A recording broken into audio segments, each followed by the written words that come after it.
나아마 사람 소발이 대답하여 이르되 그러므로 내 초조한 마음이 나로 하여금 대답하게 하나니 이는 내 중심이 조급함이니라. 내가 나를 부끄럽게 하는 책망을 들었으므로 나의 슬기로운 마음이 나로 하여금 대답하게 하는구나. 내가 알지 못하느냐.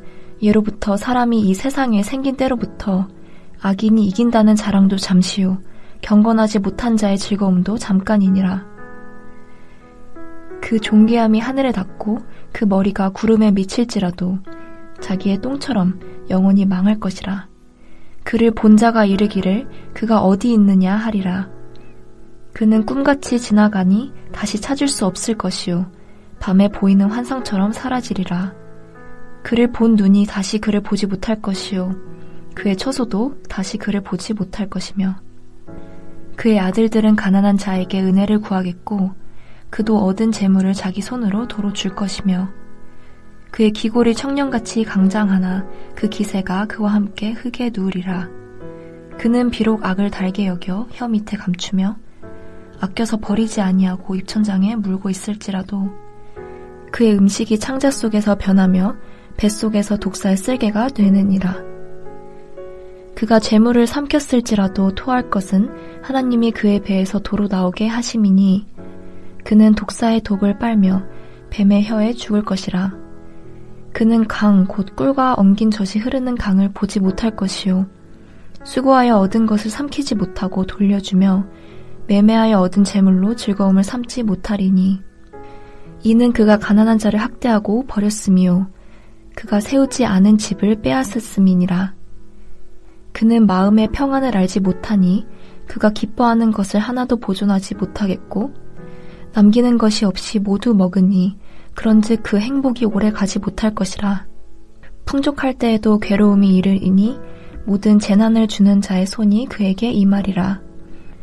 그가 배를 불리려 할 때에 하나님이 맹렬한 진노를 내리시리니 음식을 먹을 때에 그의 위에 비같이 쏟으시리라. 그가 철 병기를 피할 때에는 놋 화살을 쏘아 꿰뚫을 것이요 몸에서 그의 화살을 빼는즉 번쩍번쩍하는 촉이 그의 쓸개에서 나오고 큰 두려움이 그에게 닥치느니라. 큰 어둠이 그를 위하여 예비되어 있고 사람이 피우지 않은 불이 그를 멸하며 그 장막에 남은 것을 해치리라. 하늘이 그의 죄악을 드러낼 것이요 땅이 그를 대항하여 일어날 것인즉 그의 가산이 떠나가며 하나님의 진노의 날에 끌려가리라. 이는 악인이 하나님께 받을 분깃이요 하나님이 그에게 정하신 기업이니라. 오늘 본문은 소발의 두 번째 발언이자 마지막 발언입니다. 소발은 두 번째 논쟁까지만 참여하고 세 번째 논쟁에서는 등장하지 않기 때문입니다. 19장에서 욥은 친구들에게 자신을 제발 불쌍히 여겨달라고 간청했지만 소발은 욥의 말에 전혀 귀를 기울이지 않았습니다. 욥의 말을 듣고 입을 다물려고 하였지만 화가 나서 참을 수가 없었던 것입니다. 욥의 말을 모욕으로 느낀 소발은 자신의 슬기로움으로 욥의 어리석음을 가르칠 수 있다고 생각하고 4절부터 이것을 가르치려고 합니다. 소발이 말하는 슬기로움은 4절에서 보듯 사람이 이 세상에 생긴 때로부터 내려오던 지혜입니다. 즉 천지가 창조될 때부터 정해진 규범이라는 것입니다. 그렇다면 소발은 이 지혜를 어떻게 설명하고 있습니까? 먼저 그는 악인의 승리는 잠깐이라고 말합니다. 5절입니다. 악인이 이긴다는 자랑도 잠시요 경건하지 못한 자의 즐거움도 잠깐이니라. 소발이 볼 때 악인의 자랑과 즐거움은 그 소리가 멀리 나가지 못하며 잠깐의 행복에 불과합니다. 잠시나마 하늘에 닿아서 구름을 만질 수 있다고 해도 그것은 똥이나 굼, 환상처럼 사라지고 말 것입니다. 욥은 자신의 고난으로 인해 자신의 주변 사람들이 욥을 떠나거나 멀리하였다고 말하였는데 소발이 보기에는 그것은 욥의 죄 때문이었습니다. 악인은 사람들의 눈에서 사라지기 때문에 욥의 주변에 사람들이 없다는 것입니다. 하나님이 사람들의 눈에 욥이 안 보이도록 하신 것입니다. 그리고 악인이 당하는 재앙은 악인에게만 제한되는 것이 아니라 그의 자녀들까지도 영향을 미친다고 말합니다. 악인의 자녀들은 가난한 자의 비위를 맞춰가며 그들에게 구걸을 해야만 하는 지경에 이르게 된다는 것입니다. 이처럼 한때 청년처럼 젊음이 가득해서 성승장구할 것만 같았던 악인은 결국 어떻게 된다는 것입니까? 머지않아 무덤에 묻히게 될 것이라고 말합니다. 악인은 잠시나마 형통할 수는 있지만 그 영광은 꿈처럼 사라지고 급격하게 몰락하는 것이 악인의 운명인 것입니다. 둘째로 소발은 이런 악인의 운명을 음식과 먹는 것에 비유합니다. 잠언 9장 17절을 보면 도둑질한 물이 달고 몰래 먹는 떡이 맛이 있다 하는도다 라는 말씀이 있습니다. 이처럼 사람이 악을 행할 때에 그 악이 너무 달콤해서 악인은 입속에 넣고 천천히 아껴 먹습니다. 그러나 식도를 타고 넘어간 악은 뱃속에서 뱀의 독이 됩니다. 그래서 하나님이 그것을 누리지 못하도록 고통스럽게 하셔서 토하게 만듭니다. 15절의 말씀을 보면 이것은 악인이 가난한 자의 것을 빼앗아 부요하게 되었지만 하나님이 그것을 내버려 두시지 않으시고 다 토하게 하심으로 제대로 누리지 못하게 하신다는 것입니다.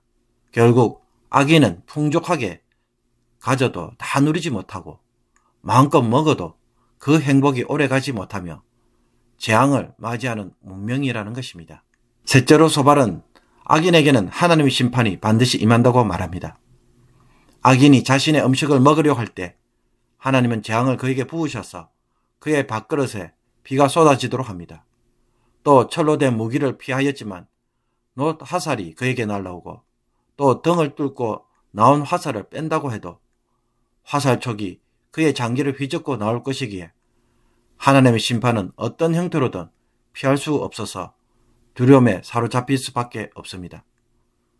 하나님은 그가 평생 모은 재산에 어둠이 임하게 하시고 아무도 피우지 않는 불, 즉 하나님의 불이 그의 재산을 모두 불태워서 장막에 남은 식구들까지 모두 불살라 버립니다.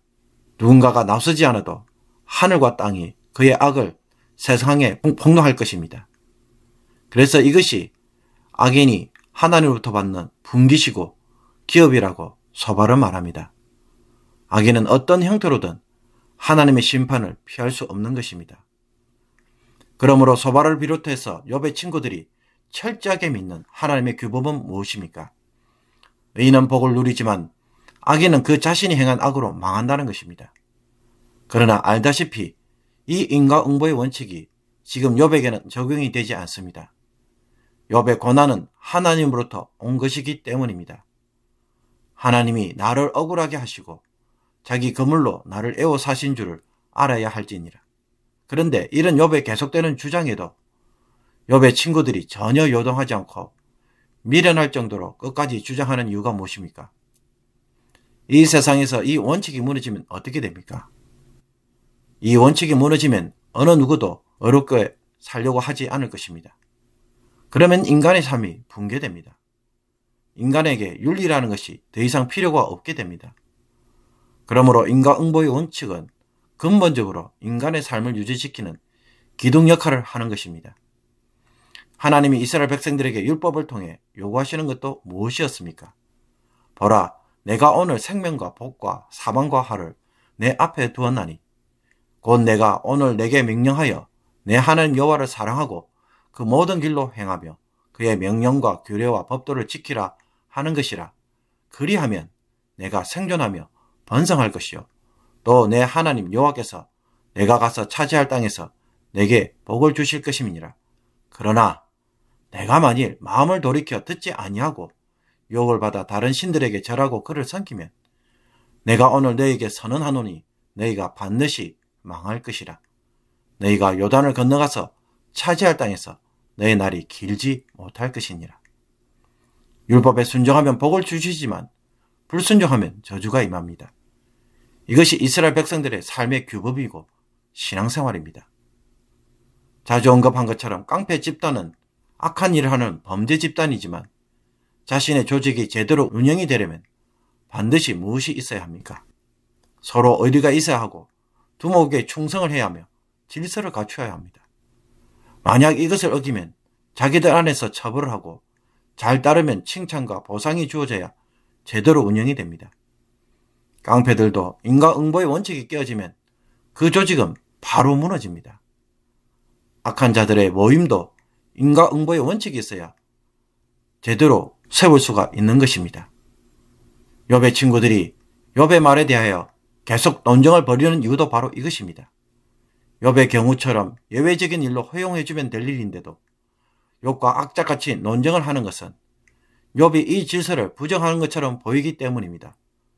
그래서 어떻게 해서든지 이 진리를 사수하고 싶었던 것입니다.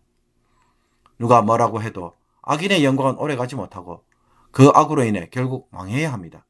악인이 가난한 자들로부터 부당하게 취한 재물은 반드시 독이 되어서 결국 토하게 되어야 합니다. 안 그러면 저와 여러분들이 너무 억울해서 살 수가 없는 것입니다. 그렇다면 내 삶에는 이 기본이 제대로 되어 있습니까? 나는 과연 복을 누릴 만큼의 수고와 성실함으로 일하고 있습니까? 이것은 불신자나 신자 모두가 지켜야 하는 삶의 기본 질서입니다. 하나님의 은혜도 이런 삶을 사는 자들에게 주어집니다. 유튜브로 보니까는 아프리카의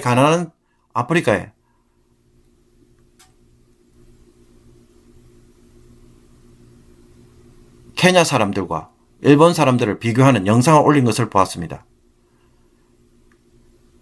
케냐 사람들은 나라에 빚이 많은데 교회에 와서 열심히 예배드리고 기도하는 장면을 보여주고, 이와 반면에 일본 사람들은 열심히 성실하게 일하는 모습을 보여주는 영상이었습니다. 왜 일본이 잘 살게 되었는지 따끔하게 지적하는 내용이라고 생각합니다. 우리의 불성실함을 하나님의 은혜로 채우려는 일은 하지 말아야 할 것입니다. 평소에 하나님에게 진실하지도 않고 하나님을 위해 살아온 삶이 별로 없는데도 오직 예수 그리스도의 은혜로 어렵다함을 받은 것으로 커버하고 그 은혜로 구원을 기대한다면 과연 그것이 참된 믿음의 고백이 될 수 있을까요?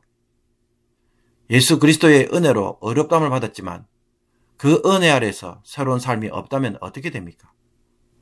야고보는 순종이 없는 믿음은 죽은 믿음이라고 하였습니다.